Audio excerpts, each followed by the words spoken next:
Hello friends, धैर्य study point में आप सभी का एक बार फिर से स्वागत है।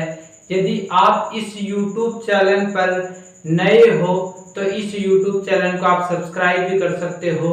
आपके कमेंट हमें एक नई दिशा देते हैं। आज अपन इतिहास की एक प्रमुख साम्राज्य मौर्य साम्राज्य के बारे में डिस्कस करने वाले हैं, तो वीडियो के अंत तक बने रहे।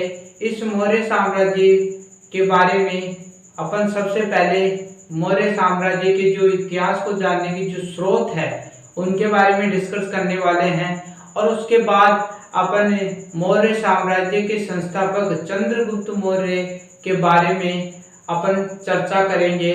तो वीडियो के अंत तक बने रहें। आइए सर्वप्रथम हम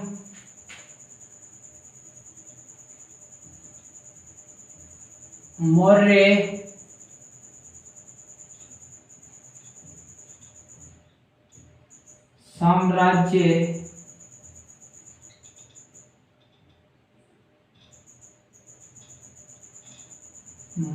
साम्राज्य के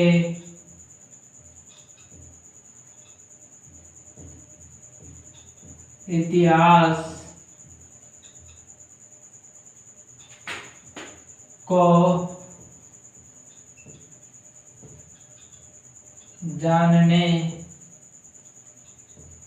के स्रोत, यानी मौर्य साम्राज्य के बारे में हमें जानकारी किससे मिलती है, उन सभी स्रोतों के बारे में आज अपन डिस्कस करने वाले हैं।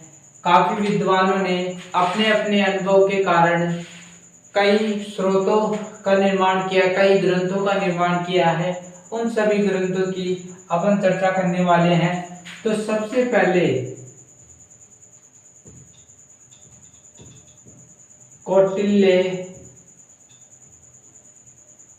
का अर्थशास्त्र,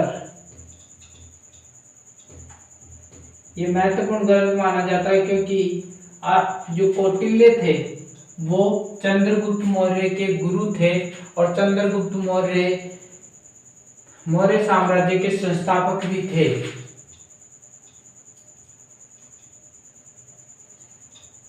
दूसरे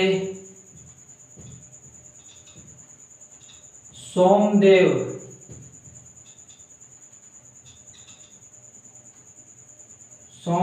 की कथा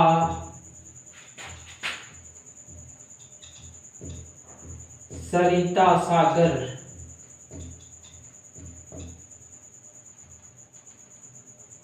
सोमदेव की कथा सरिता सागर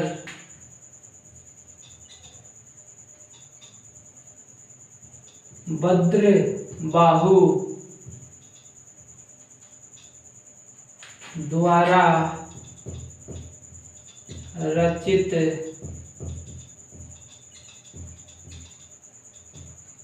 कल्पसूत्र। चौथा विशाख दत्त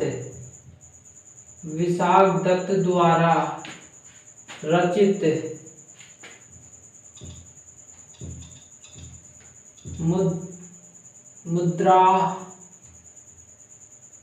मुद्राक्षस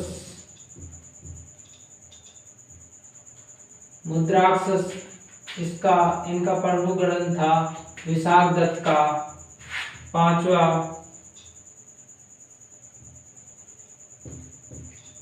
दीपवंश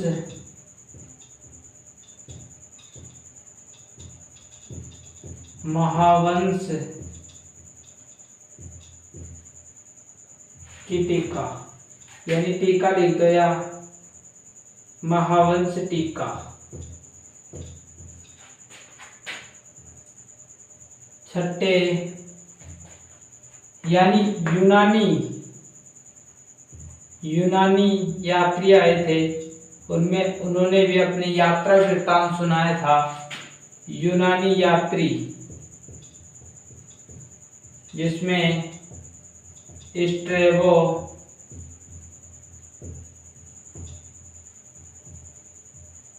प्लूटार्क,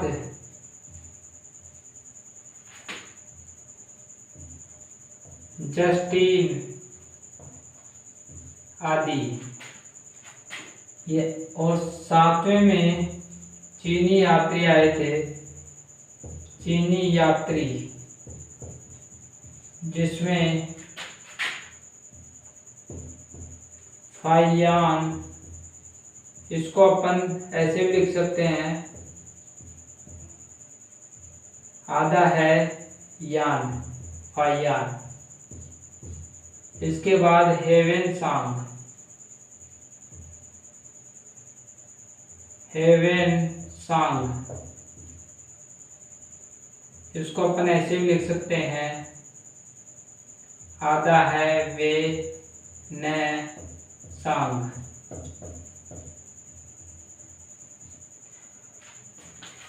तो ये कुछ यात्री आए थे।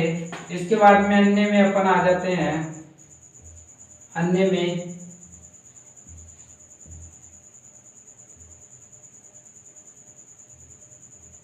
रुद्र दामन द्वारा रचित, रुद्र दामन द्वारा रचित, रुद्र दामन ने ग्रंथ की रचना की थी, जूनागढ़, जूनागढ़ अभिलेख, अभिलेख। और कुछ हमें अशोक महान के अभिलेखों से भी जान पड़ता है। अशोक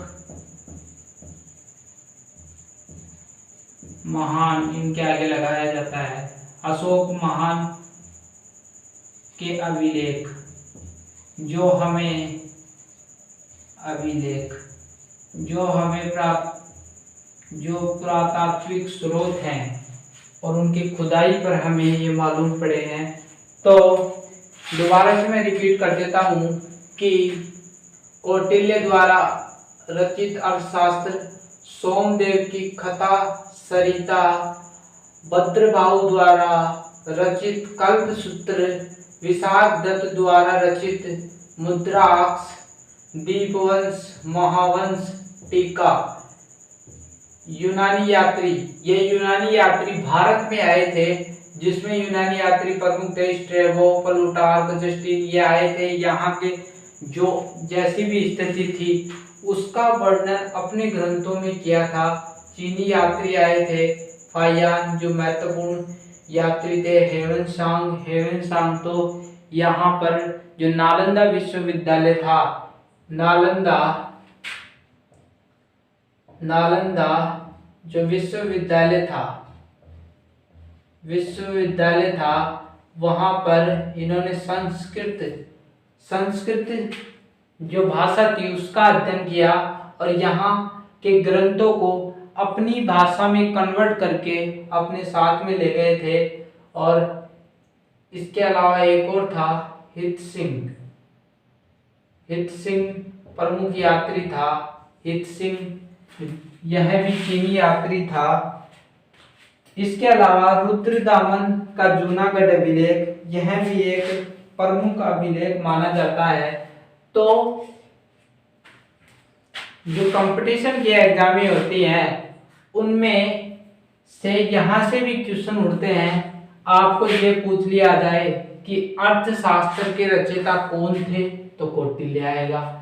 आपको यदि 12वीं की क्लास में जो एग्जाम लगती है हिस्ट्री की, उसमें पूछ लिया जाए, छोटे क्वेश्चन बहुत बन जाते हैं कि सरिता सागर की रचना किसने की, रचयिता कौन है, तो सोमदेव बताओगे आप। यदि आप ये, आपको ये भी पूछ लिया जाए, हर एग्जाम में पूछा जाता है कल्पसूत्र के रचयिता कौन थे, भद्रबाहु, मुद्राक्षस के रचयिता कौन थे, विशाख दत्त। तो इस प्रकार काफी क्वेश्चन पूछे जाते हैं।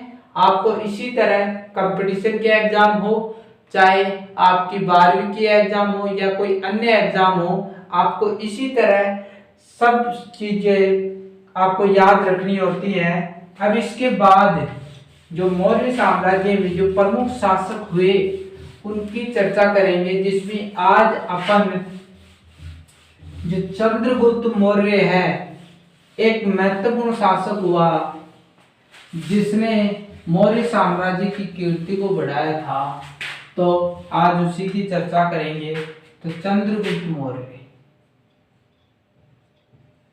चंद्रगुप्त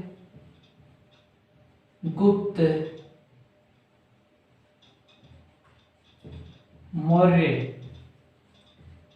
इनका जो शासनकाल था 322 ईसा पूर्व से 298 ईसा पूर्व। आपको बता दूं कि जो ये ईसा पूर्व है, इसका अर्थ होता है, ये ईसा ई है, बड़ी है, इसको शॉर्ट में लिखा हुआ है ईसा है इसका पूरा अर्थ, और ईसा पूर्व यानी जो ईसा मसीह था, ईसा मसीह है,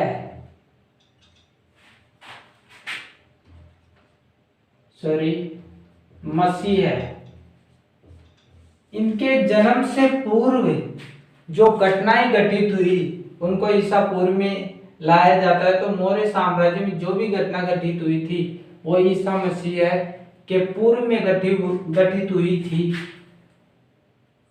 तो मौर्य साम्राज्य का जो शासन काल था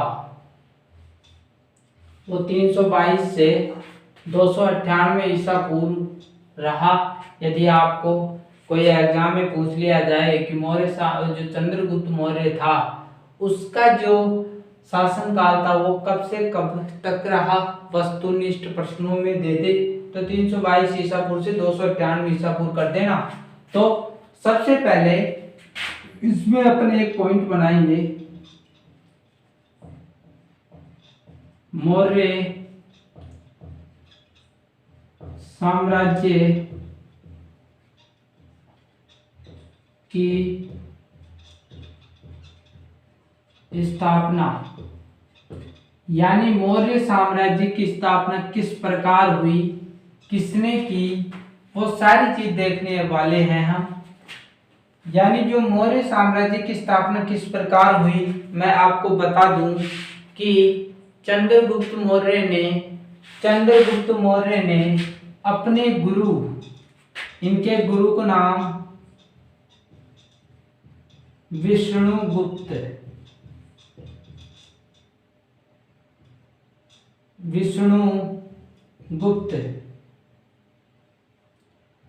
इनके गुरु का नाम एक और था कौटिल्य,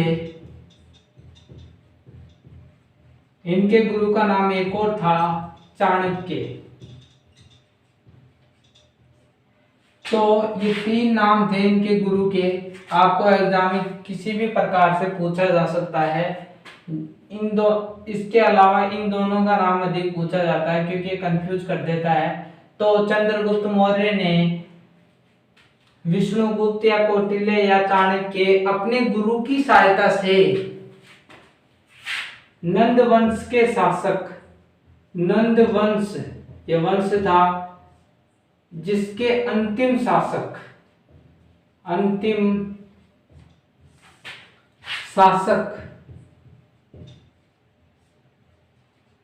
गणानंद, नंद वंश के अंतिम शासक गणानंद को पराजित करके 322 ईसा पूर्व को उसके साम्राज्य पर अधिकार कर लिया। और सबसे महत्वपूर्ण बात यह है कि जो गणानंद था वो कहाँ राज करता था, मगध में। और मगध की विशेषता मैं बता दूं कि मगध उस समय के महाजनपदों में, यानी उस समय 16 महाजनपद थे, महाजनपद, उनमें सबसे शक्तिशाली महाजनपद मगध ही था। और इस मगध साम्राज्य पर 322 ईसा पूर्व को अपने गुरु की सहायता से चंद्रगुप्त मौर्य ने नंद वंश के अंतिम शासक गणानंद को पराजित कर दिया। इसके पीछे एक कहानी और है, आखिरकार कौटिल्य ने चंद्रगुप्त मौर्य का साथ क्यों दिया। बात तो क्लियर है, क्योंकि ये जो गणानंद था, इस जब ये साम्राज्य चला रहा था उस टाइम में जो कौटिल्य था इसके साम्राज्य में गया था और इसकी बेइज्जती कर दी। कौटिल्य जी की बड़ी सभा में गणानंद ने बेइज्जती कर दी और उसी समय जो गणानंद था, जो कौटिल्य था, उन्होंने अपनी चोटी को खोलकर कहा कि मैं इस चोटी को तब तक नहीं बांधूंगा जब तक मैं जो गणानंद का जो साम्राज्य है नंद वंश उसका अंत न कर दूं, तब तक मैं इस चोटी को नहीं बांधूंगा। और कौटिल्य ने ऐसे व्यक्ति की तलाश की जो उसके साम्राज्य का अंत कर सके, इसलिए वो चंद्रगुप्त मौर्य के साथ मिल गए और इसको हरा दिया। इसके बाद दूसरी बात यह है कि जो चंद्रगुप्त यानी मौर्य साम्राज्य का संस्थापक चंद्रगुप्त मौर्य हो गया। चंद्रगुप्त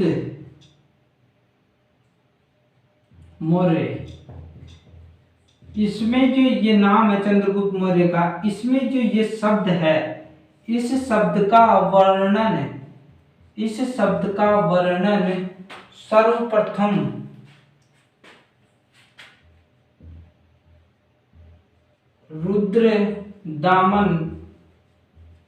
रुद्रदामन के जूनागढ़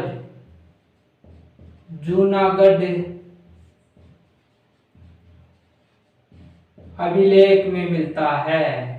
यानी जो चंद्रगुप्त मौर्य का जो शुरू का नाम है चंद्रगुप्त, उस शब्द का सर्वप्रथम वर्णन रुद्रदामन के जूनागढ़ अभिलेख में सर्वप्रथम मिलता है। इसके बाद में और चर्चा कर ले अपन। अब मगध साम्राज्य, जो मगध महाजनपद था, उस पर चंद्रगुप्त मौर्य का अधिकार हो गया। चंद्रगुप्त मौर्य ने, यानी जो चंद्रगुप्त मौर्य था, उन्होंने मगध से संपूर्ण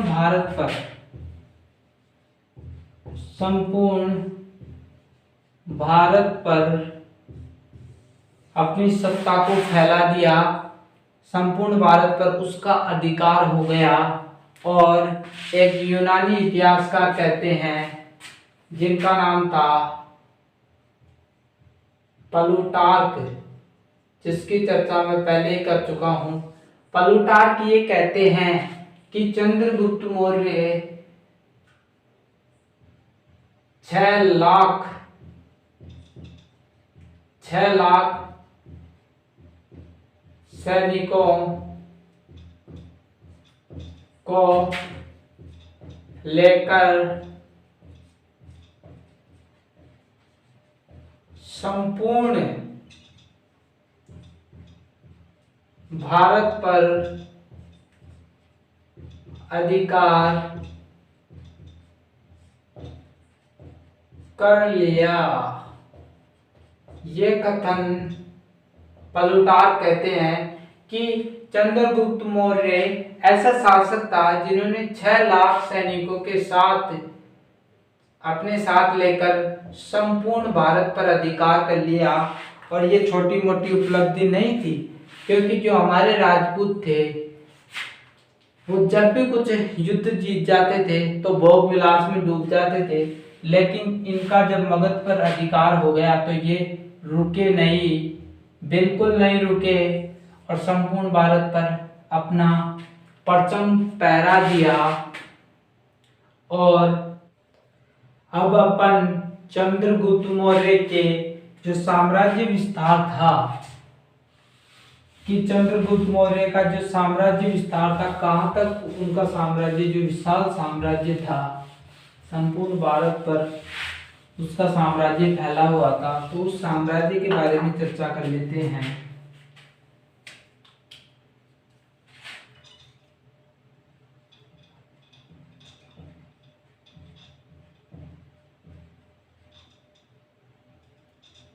साम्राज्य विस्तार।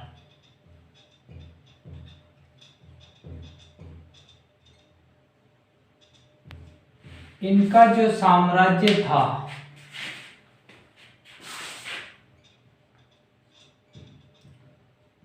चंद्रगुप्त मौर्य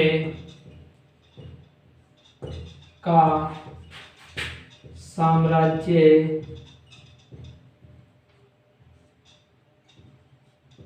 उत्तर पश्चिम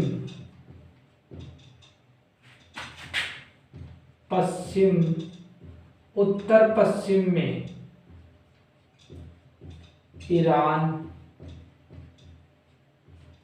से लेकर उत्तर पश्चिम में ईरान से लेकर दक्षिण में उत्तरी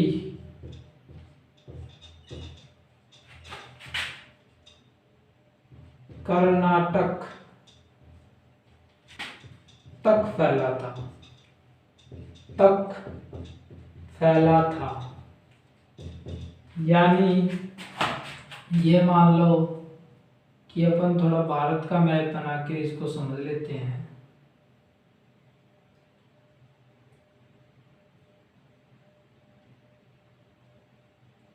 ये भारत का मैप बना देता हूं मैं। ये अपना राजस्थान आ गया, ये गुजरात है, हम सब जानते हैं। ये दक्षिणी सिरा आ जाएगा। यहाँ से फिर श्रीलंका, जैसा कि हम सबको पता है, ये मन्नार की खाड़ी है। और यहाँ से लेकर ऐसे ऐसे अपन ऊपर बढ़ेंगे। ये जो नेपाल है, हम सबको पता है नेपाल है ये, यहाँ से सीमा बंद हो जाती है। इसके बाद ये जो दक्षिणी सिरा है, ये दक्षिणी सिरा बन जाएगा यहाँ से लेकर। तो जो ये दक्षिणी सिरा है, यहाँ से मैं बता रहा था कि ये जो यहाँ कर्नाटक है, कर्नाटक, ये हिस्सा कर्नाटक का है। तो यहाँ पर बताया गया है कि उत्तर पश्चिम में ईरान, ये इस क्षेत्र में ईरान पड़ता है। यहाँ पर पाकिस्तान भी पड़ता है। ये जो हिस्सा है इधर ये पाकिस्तान पड़ता है, ये पास में ही। इसके साइड में ईरान पड़ता है। ईरान से जस्ट लेकर दक्षिण में जो ये कर्नाटक पड़ता है, उत्तरी कर्नाटक, यहाँ तक उनका जो साम्राज्य विस्तार था वो फैला हुआ था। और इसके अलावा और पूर्व में मगध में तो उसका शासन था ही। मगध से लेकर सौराष्ट्र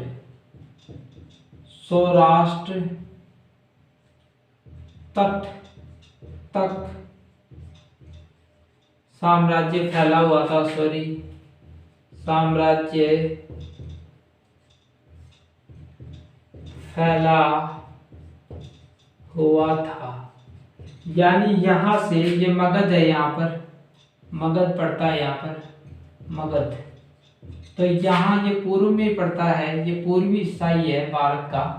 तो इसमें सीधे सीधा बताया गया पूर्व में मगध से लेकर सौराष्ट्र तट, ये यहाँ पर सौराष्ट्र तट पड़ता है, ये वाला सिरा। तो यहाँ से लेकर ये सौराष्ट्र तट।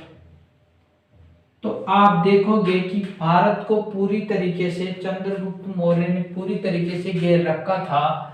यानी जो इराक से लेकर दक्षिण में कर्नाटक तक और पूर्वी हिस्से में मगध से लेकर सौराष्ट्र तक चंद्रगुप्त मौर्य का एक तरह से आप मान लो कि जाल ही बिछा हुआ था चंद्रगुप्त मौर्य का। इसके बाद में अपन इनकी उपलब्धियों की बात कर लेते हैं कि चंद्रगुप्त मौर्य की जो उपलब्धियां थी वो भी एक महत्वपूर्ण स्थान रखती है।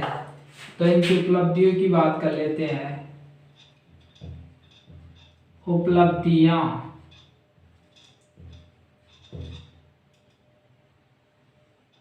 उपलब्धियां।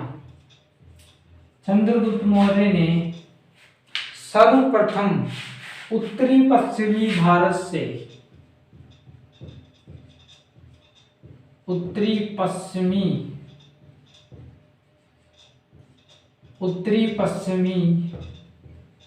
भारत से उस समय सिकंदर एक महान शासक हुआ है, यानी उत्तरी पश्चिमी भारत से सिकंदर ने उसके उत्तराधिकारियों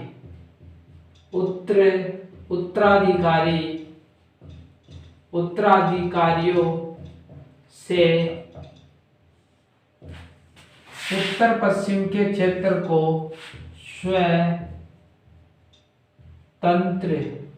स्वतंत्र पूरी तरीके से स्वतंत्र करा दिया। यानी सबसे पहले उनकी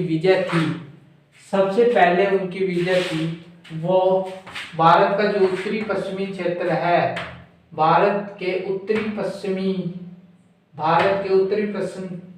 क्षेत्र में सिकंदर के जो उत्तराधिकारी थे उनको वहां से हटा दिया, यानी उनको हराकर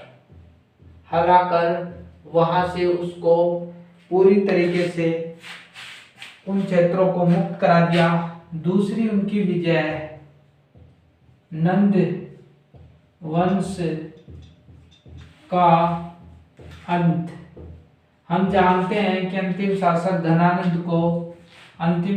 नंदवंश का अंतिम शासक घनानंद को चंद्रगुप्त मौर्य ने पहले ही उसको हराकर उसको मात दे दी थी।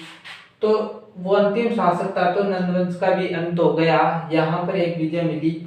अब इसके अलावा सबसे जो महत्वपूर्ण विजय थी वो देख लेते हैं। 305 ईसा पूर्व की बात है। 305 ईसा पूर्व को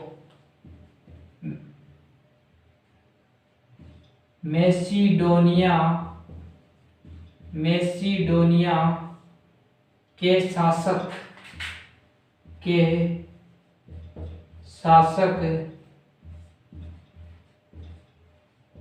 सेल्यूकस, यानी जो मैसिडोनिया के शासक था सेल्यूकस वर्सेज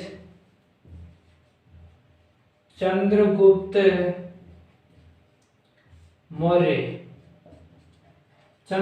मौर्य के बीच में एक युद्ध होता है।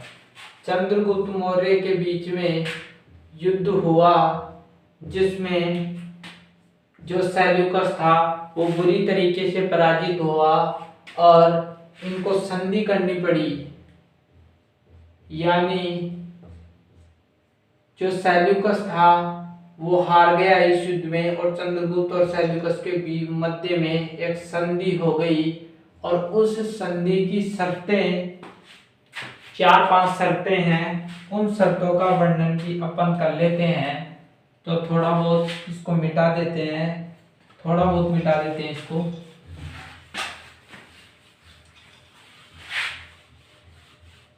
चलो पूरा ही मिटा देते हैं। यानी सेल्यूकस और चंद्रगुप्त मौर्य के बीच में संधि हो गई। संधि की शर्तें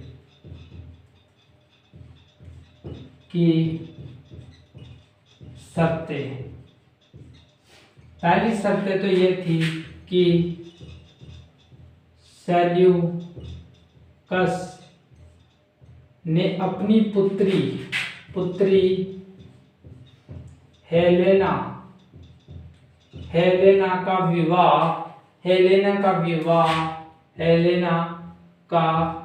विवाह है। जो हेलेना थी उसकी पुत्री, उसका विवाह चंद्रगुप्त मौर्य से कर दिया। चंद्रगुप्त मौर्य के साथ में कर दिया। और दहेज में सेल्यूकस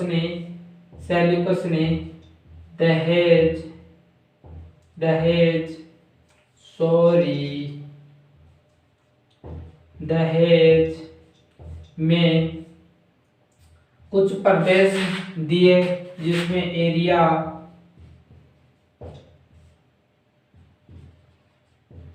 अराकोसिया, अराकोसिया, और एक प्रदेश और था जेड्रोसिया। ये 3 प्रदेश दहेज के रूप में दिए। एक बार और सुन लो कि 305 ईसा पूर्व को चंद्रगुप्त मौर्य और मैसेडोनिया के शासक सेल्यूकस के बीच में एक युद्ध हुआ, जिसमें सेल्यूकस पराजित हुआ और इनको संधि करनी पड़ी। संधि की शर्तें इस प्रकार थी कि सेल्यूकस ने अपनी पुत्री हेलेना का विवाह चंद्रगुप्त मौर्य से कर दिया और उसके साथ में दहेज आया। दहेज में एरिया, अराकोसिया, जेड्रोसिया आदि प्रदेशों को चंद्रगुप्त मौर्य को देना पड़ा। अब बदले में चंद्रगुप्त मौर्य ने क्या दिया उसको, तो चंद्रगुप्त मौर्य ने 500 हाथी सेल्यूकस को दे दिए। यानी चंद्रगुप्त मौर्य ने 500 हाथी सेल्यूकस को दे दिए। तीसरी बात, सेल्यूकस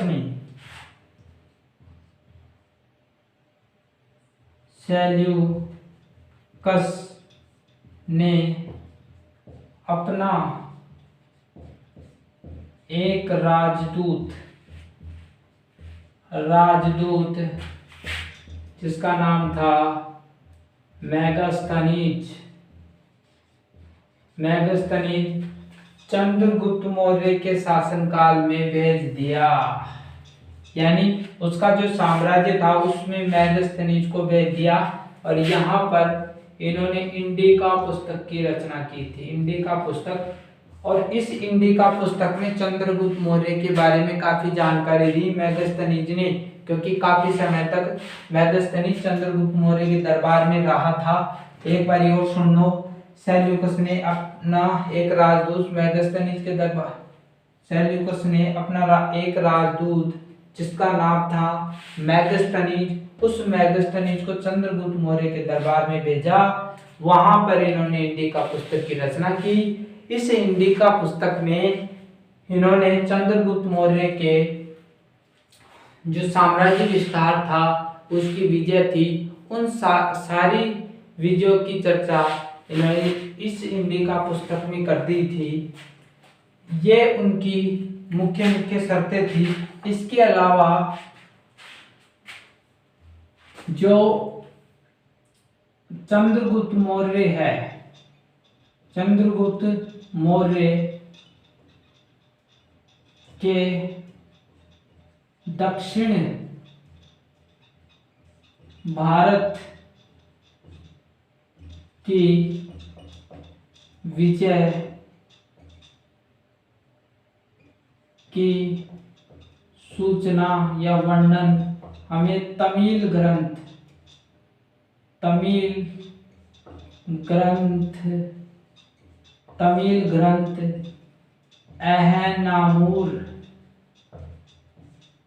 एहनामुर और मुरनानूर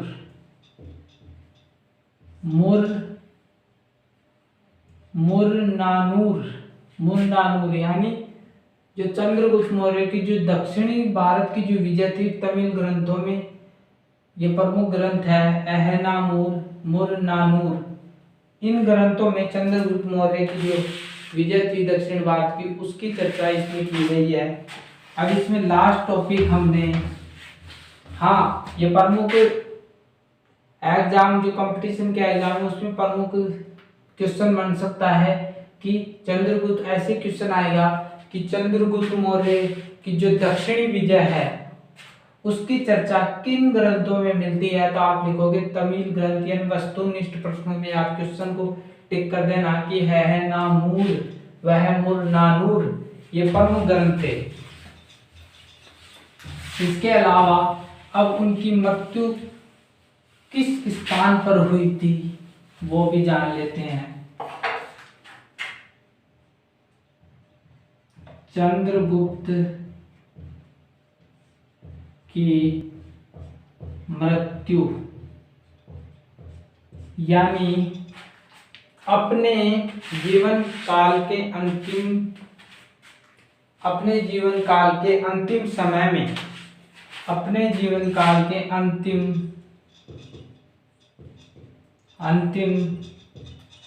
समय में इन्होंने जैन भद्रभाऊ, जैन ऋषि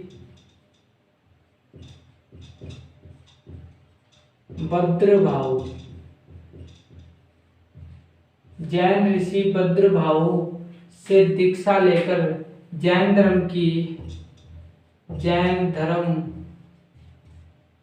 की दीक्षा लेकर ये चले गए श्रवण बेलगोला।